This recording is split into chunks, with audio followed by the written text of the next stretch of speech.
पवन सिंह के गाने को लेकर फैंस काफी ज्यादा एक्साइटेड है। गाने को रिलीज किया जाएगा 5 जनवरी को। इस बीच एक वीडियो वायरल हो रहा है जिसमें देखा जा सकता है पवन सिंह स्क्रीन के ऊपर दिखाई दे रहा होगा, मैंने पहले भी अपलोड कर रखा है।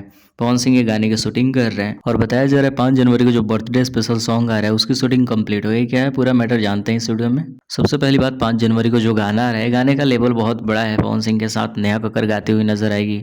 सनी लियोनी पहली बार भोजपुरी में काम कर रही है, वो भी फीचरिंग की है पवन सिंह के साथ उस गाने में। इस वजह से गाने का क्रेज ज़्यादा बढ़ गया है और आई थिंक मेरे हिसाब से भोजपुरी का बड़ा अचीवमेंट नहीं है कि सनी लियोनी आ रही है, जस्ट एक नॉर्मल बातें हैं। तो गाना सिर्फ इसलिए बड़ा है कि बर्थडे पे आ रहा है, बर्थडे स्पेशल है और सामने शूट किया जाएगा, दूसरी तरफ एडिट किया जाएगा और उसमें आर्टिफिशियल इंटेलिजेंस का भी सहारा लिया जाएगा जो अभी एआई चल रहा है। लेकिन अभी स्क्रीन के ऊपर जो पिक्चर्स दिखाई दे रहा है पावर स्टार फिल्म जो आ रहा है उसका आइटम सॉन्ग है और जो 5 को गाना आने वाला है वो अभी कंप्लीट नहीं हुआ है, सिर्फ पवन सिंह ने गाया है। उस गाने को 4 जनवरी की रात में शूट किया जाएगा, सामने एडिट होता रहेगा और सुबह 5 को रिलीज किया जाएगा।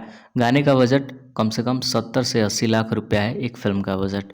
मैंने आपको बताया एक फिल्म बनती है उससे ज़्यादा बजट है।